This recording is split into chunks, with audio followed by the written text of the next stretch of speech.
Hi folks, today I'm going to try to answer the question, why do we learn modes? It's a question I hear from a lot of people, and when I question them about it, they don't seem to really understand simple applications for the modes. So I'm going to try and answer that in the most simple way I can. So first, there's really two answers to the questions. Why do we learn modes? There's two uses for them. The first has to do with the mode as a tonality, which is more to do with composition. So I'm going to leave that alone in this video because I think we can just focus on something more practical, the other reason. And so I might cover that again later on when I do some composition videos. So let me deal with the second use of modes. It's very simple, and that is the relationship between a mode and the chord that it produces. So we talk about chord scale theory. So a mode is just a scale, as you'll see. And when we look at a particular mode, we look at what chord that mode produces, and then we discover a really useful facility for how we can make melody using the right scale notes to go with a particular chord. And so it's really all about that relationship. So let's go through it and you'll see what I mean really simply. So what is a mode? Okay, so if we take C major scale, and I'm going to use that scale right now because that'll make it really easy, but it applies to any major scale. So it could be G major scale, E flat major scale, G flat major scale. Any one, doesn't matter. So let's take C major scale. So here I have the notes, C, D, E, F, G, A, B, C. Now I can cycle through my way through those notes. So the first mode, the major scale, is itself a mode. It's called the Ionian mode. If I started on the second note of the scale, which would be the D, then I can form what we have named the Dorian mode. So that's going to be cycling through the very same notes, D, E, F, G, A, B, C, D. And then so on. Take the third note, E, E, F, G, A, B, C, D, E, produces the Phrygian mode, etc. Starting from F, the fourth note, and cycle through the very same notes, we get the Lydian. From the G, we get the Mixolydian. And then from the A, we get the Aeolian, and the B, Locrian. So that's all using the notes of C major scale, right? Just cycling through the notes. So D Dorian, well, it uses all the notes that belong to C major scale. It's just we're playing C major scale starting on the second note. Okay, so that's the first thing to understand what a mode is. And these are the modes of the major scale, right? Now, the next thing to understand is what chords you get out of a particular mode. So if we have a look at the first, which is just the normal major scale, so starting on C, the Ionian mode, what would happen if we identified the first, the third, and the fifth, and the seventh?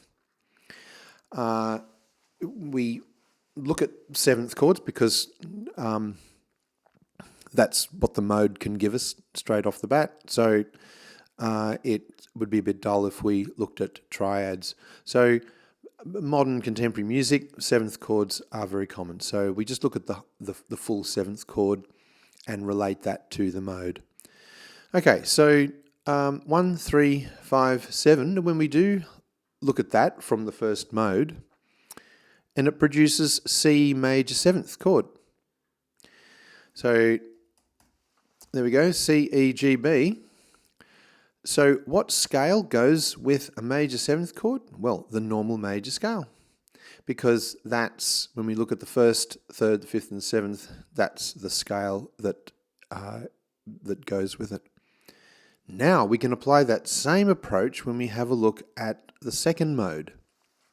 So again, D Dorian belongs to C major because D is the second note of D major. Of C major. Now, what chord do we produce now? Well, if you have a look at the first, the third, the fifth, and the seventh, we notice that it actually produces a minor seventh chord. So D minor 7, you can use the Dorian mode to go with D minor 7. Now, how to work out Dorians in whatever key you might be in, I'll do another video series on that. I'm just wanting to give you a quick overview here so that you can just understand what the modes are really about. Okay, so from the Dorian mode, it will produce a minor seventh chord because D to F is a minor third, and of course we've got the minor seventh D to C. All right, if we go to the next one, we get the E Phrygian mode. So what sort of seventh chord does that produce? Again, we've got E to G to B to D, so that's a minor seventh chord. Lydian, we end up with a major seventh chord. When we look at the first, the third, the seventh, fifth and the seventh notes, we get F major 7. G mixed Lydian, same deal. We end up here with a dominant seventh chord. So G to B is a major third, G to D is a perfect fifth, and G to F is a minor seventh. And so that's the formula for a minor seventh chord. Same here with Aeolian, we get a minor seventh chord, and then we do the seventh mode, we get a really interesting one, and it actually produces a half diminished chord. That's the sign for a half diminished. The circle means diminished, so diminished triad, and then the line through it means adding a seventh to it and half diminished. So it's a bit silly here because we've got B, we've got our little half diminished sign, and then we have a seventh as well. Probably don't actually need the seventh, but helps clarify for people. B to D to F. B to D is a minor third. B to F is a diminished fifth. And B to A is a normal minor seventh. So the seventh mode of a major scale is in fact B half diminished. So turn this around, and if you saw B half diminished in a song, what scale would you know to be able to improvise over that or make melody, compose over a B half diminished? Well, you can use B Locrian scale. Okay, so that's just a quick overview of why we learn the modes, because they give us certain types of chords, and therefore we can apply a scale to a chord, and that helps us to improvise, helps us to compose. When we see certain chords and we think, my goodness me, how am I going to improvise over that? Or how could I make melody over that? Then you can use the modes to help you be able to fill in the gaps. All right, so that's the simple answer to the question. I will do some more videos on further aspects of this down the track, but for now, I hope that answers the question for you.